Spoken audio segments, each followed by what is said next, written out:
السلام عليكم ورحمة الله تعالى وبركاته. كنتمنى تكونوا بخير وعلى خير وأحوالكم طيبة وجمعة مباركة. اليوم إن شاء الله غادي نشارك معكم الروتين ديال يوم الجمعة. كنتمنى يعجبكم.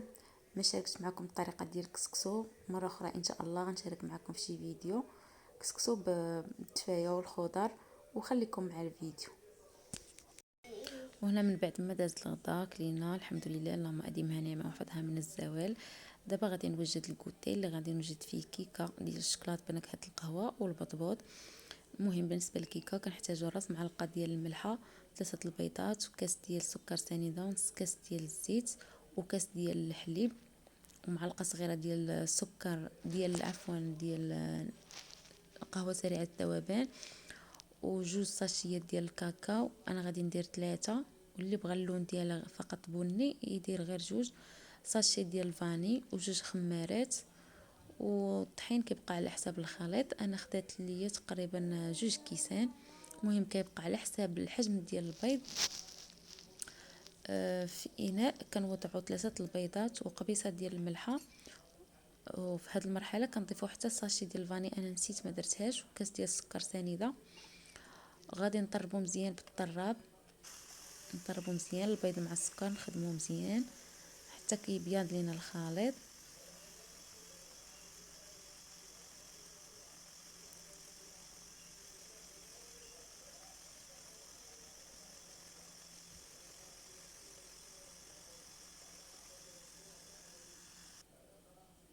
دابا عاد غنضيفوا الزيت تدريجيا، وغادي نضيفوا معلقه صغيره ديال القهوه سريعه الذوبان مع الحليب، نخلطوها مزيان ونضيفوها. ونضيفوا كاس ديال الحليب مخلط مع القهوه سريعه الذوبان. دابا غادي نضيف الكاكاو. كيف ما ذكرت معكم غندير 3 ساشيات، اللي بغى يدير غير 2 يكتفي باللون البني فقط يديروا. هنا ضفت ساشي ديال الفانيليا اللي ديجا نسيتها في الاول. كنطربوا بالطراب اليدوي. دابا غادي نضيفوا الكاس الاول ديال الدقيق الابيض الفورس، وحنا كنخلطوا تدريجيا. الكاس الثاني كنضيفوا بشويه بشويه.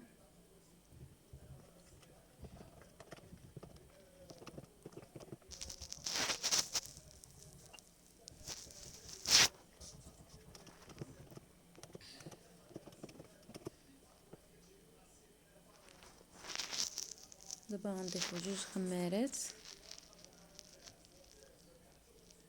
في هذه المرحله كنكونوا دهنا المول اللي غادي نديروا فيه الكيكه بالزبده ورشوه بالطحين.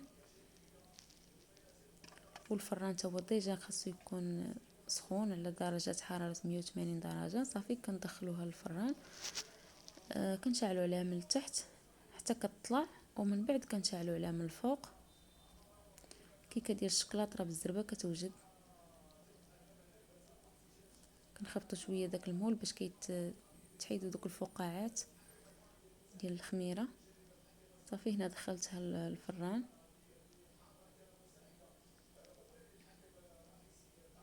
وهنا من بعد ما وجدت الكيكه كنخرجها من الفران وكنحطها فوق مباشره فوق الفرن، باش كتبقى محتفظه على باش ما كتهبطش، وتبقى محتفظه على درجه الحراره ديالها. هنا بالنسبه للتزيين انا احتاجيت هنا شكلاط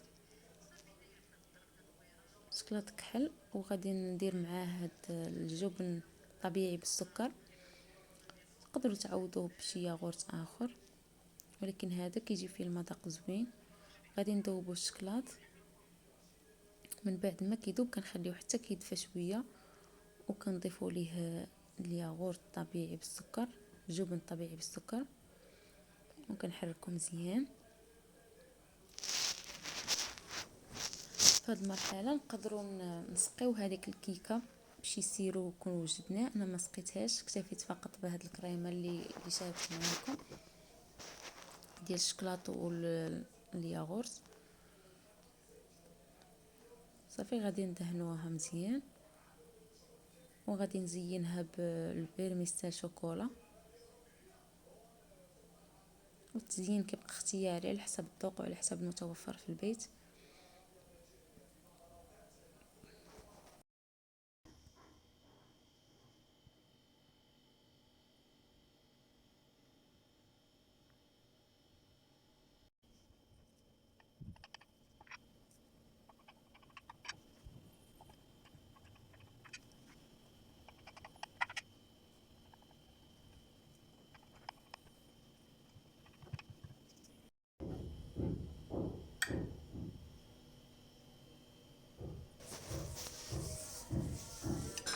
هاهم مربعات كيف ما كتبان ليكم، كتجي زوينه من الداخل وكتجي اسفنجيه وخفيفه.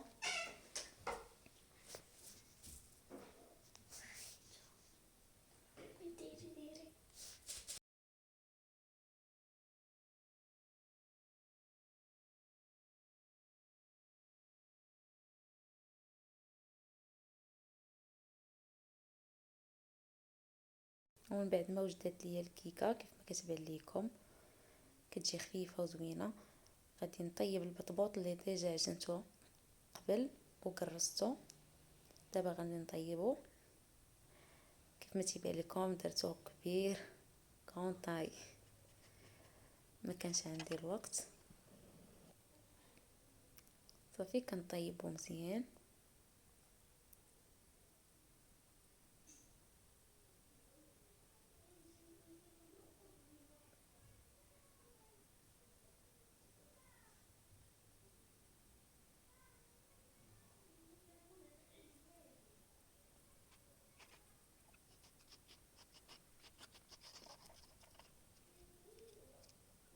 ونستمر بنفس الطريقه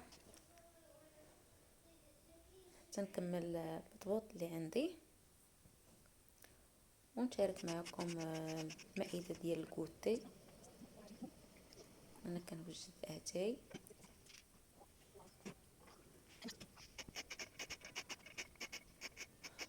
وخليكم معايا حتى تشوفوا الشكل النهائي ديال المائده ديال الكوتي اللي شاركت معكم اليوم.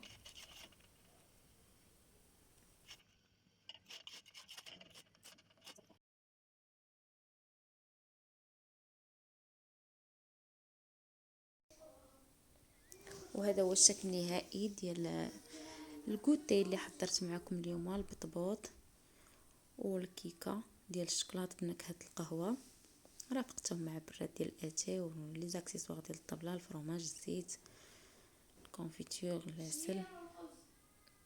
وكنتمنى هذا الروتين ديال يوم الجمعه يعجبكم ويحفزكم. الى اللقاء في فيديو قادم ان شاء الله، فكره جديده وموضوع جديد. مع السلامه.